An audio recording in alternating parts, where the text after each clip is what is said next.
Nah, sekarang kita akan membandingkan dulu. Dari dua metode yang tadi, kita evaluasi antara metode dengan cofactor expansion versus row reduction atau operasi baris elementer. Nah, ini ternyata operasi cofactor semakin besar ordernya. Dia jumlah operasi penjumlahan dan perkaliannya menjadi sangat fantastis. Jadi dia berubah secara eksponensial ya. Jadi kalau dia 3 hanya 5 dan 9, tapi begitu 5 dia menjadi 119 dan menjadi 205. Dan kalau dia ordernya 10, nah ini tambah operasi yang dilakukan menjadi sangat banyak sekali. Nah, kalau kita melihat di sini yang menggunakan operasi baris elementer yang kanan, ini perubahannya tidak terlalu signifikan ya. Jadi maksudnya penambahan operasinya kalau yang ini 5, 30, 25, 285. Jadi masih nggak terlalu seperti cofactor expansion ya. Sehingga memang cofactor expansion itu menjadi suatu operasi yang sangat mahal ya. Nah, untuk mensiasati ya operasi yang sangat luar biasa ini, bisa juga kita gabungkan, kita melakukan operasi penggabungan gitu ya, untuk mendapatkan determinan, menggabungkan antara cofactor expansion dengan OBE atau operasi baris elemen. Oke, contohnya kita lihat di sini ada matriks A, ya. Ini kita akan yang pertama lakukan terlebih dahulu operasi baris elementer ya dengan ini kan 0 ya, 0 0 ini sudah ada 0, yang 6 ini kita nolkan. Nah, caranya gimana ya? Tinggal kita operasikan secara kolom gitu ya. Kolom antara kolom 1 dengan kolom 3. Jadi kolom 3 ini adalah kita kalikan kolom 1 kalikan 2 gitu ya. Kolom 1 kita kalikan 2, kemudian kita tambahkan ke kolom 3. Sehingga kalau ini kita kalikan 2 kan jadi min 6, 4 min 6 ya. Min 6, 4 min 6.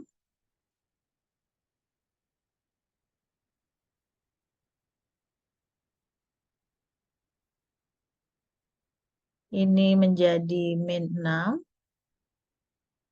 Ini menjadi 4.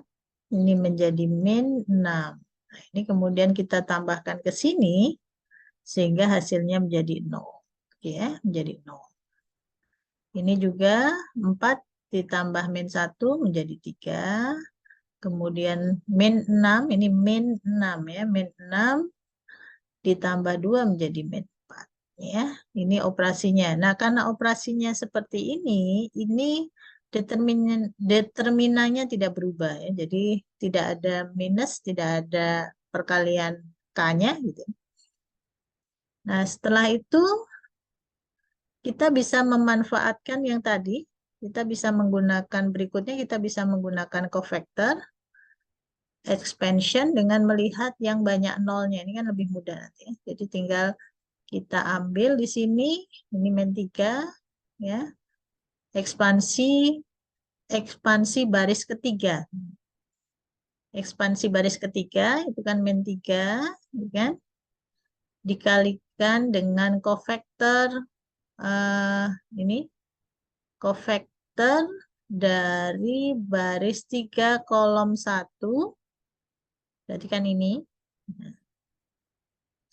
Kemudian ditambah dengan cofactor yang di sini, ini 0, ini sudah pasti 0, jadi tidak perlu dihitung.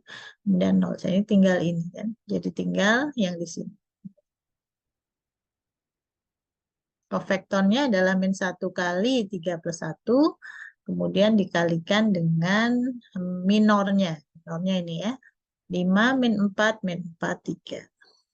Hingga diperoleh 3. Nah, ini operasi untuk mendapatkan determinan dengan menggunakan penggabungan antara kofaktor dengan uh, operasi baris elementer. Yang contoh kedua, ini sama ya. Jadi kita lakukan operasi baris elementer untuk mengenolkan yang di sini. Mengenolkan di sini. Nah, ya, kita nolkan. Caranya adalah dengan mengalihkan baris pertama dengan 4/5, kemudian kita tambahkan ke situ. Gitu. Jadi operasi yang seperti ini tidak merubah ini ya, tidak merubah eh, determinan. Jadi memang paling gampang kalau kita operasikan seperti ini. Sehingga kita dapatkan ini nanti ya, 5 kalikan berarti kofaktor, ini ekspansi kofaktor kolom ya. Ini 0, 0 tidak perlu kita perhatikan, berarti tinggal kita ambil yang di sini. Ini kita tutup, ini kita tutup, berarti kita ambil yang di sini. Minornya adalah ini ya. Min 2/3, 3/5, min 3, 6. Sehingga menjadi.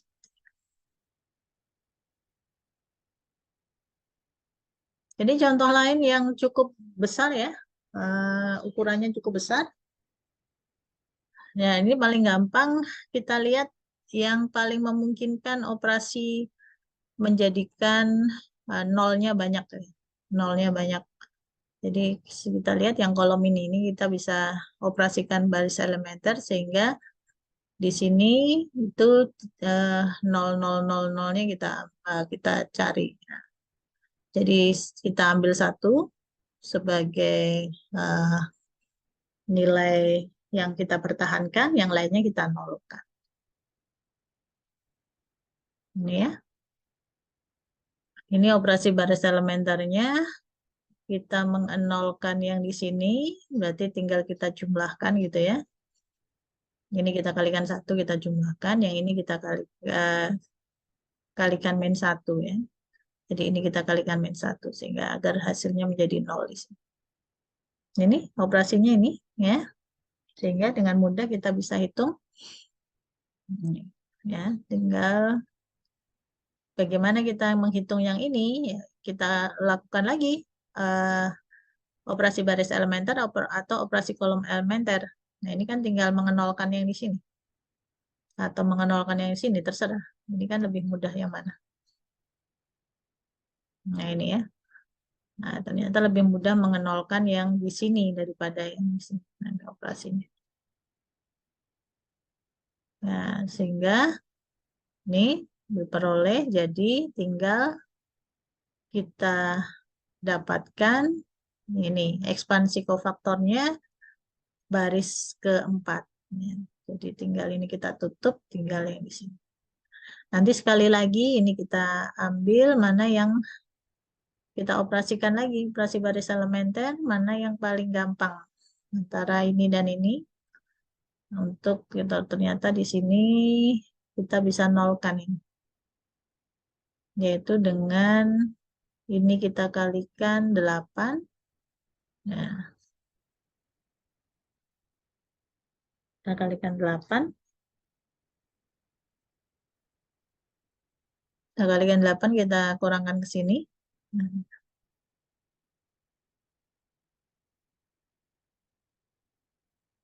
oh ini row ya, row, sorry.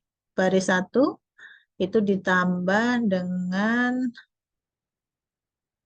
1 kalinya baris 2. Jadi ini 0, ini 0, ini jadi 5.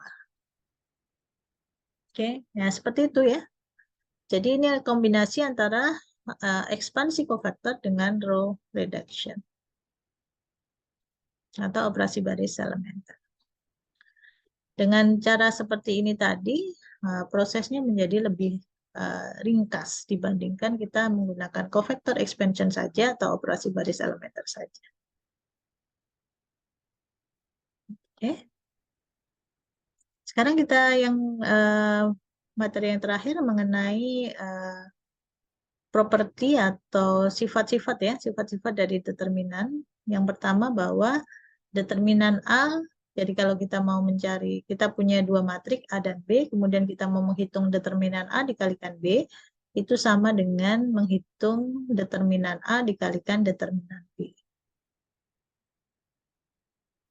Oke ya. Nah, tapi hati-hati di sini.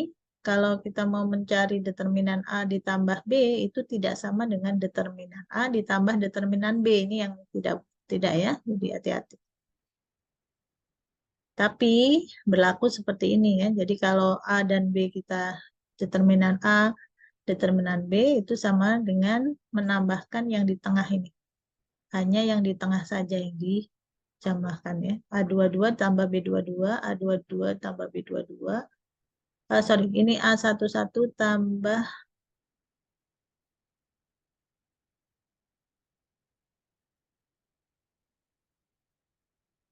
oh iya benar, ini ya. Jadi seperti ini.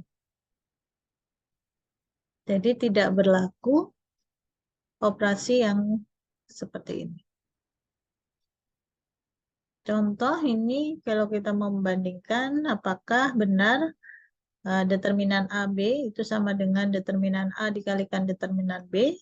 Determinan A-nya min 7, determinan B-nya 11 gitu ya. Maka determinan A dikalikan determinan B kan min 77. Nah, sekarang kita mau buktikan. Kita kalikan dulu A dan B. Ini A dan B kita perkalian ya. Perkalian matriks. Nah, didapatkan. Maka determinan dari A dan B juga sama. Min 77. Gitu ya. Itu tadi berlaku. Betul. Kemudian yang ini. Kalau matriknya C itu kita kalikan dengan skalar, maka determinannya itu sama dengan skalar itu pangkat ordo dikalikan dengan determinan A. Nah, ini contohnya ya. Kalau kita punya matrik A seperti ini, nah, kemudian ini yang sebelah kiri ini kan bisa kita keluarkan atau kita apa namanya? Bagi gitu ya. Misalkan kita bagi dengan 10 kan jadi 1 min 2 4 gitu ya. Nah, artinya A ini sebenarnya sama dengan ini 10 kalinya ini. 10 kalinya ini ya. A ini. 10-nya kita keluarkan sehingga menjadi 10 kalinya. Nah, kalau kita mau menghitung determinan A-nya, maka kita hitung dulu determinan yang di sini. Ini sama dengan 5. Nah, maka hasilnya sama dengan 10 pangkat 3 ini ya. 3 ini apa? 3 ini ordernya. Ordernya. Jadi karena di sini matrik 3 kali 3, maka ordernya 3. Maka ini akan menjadi pangkatnya 3.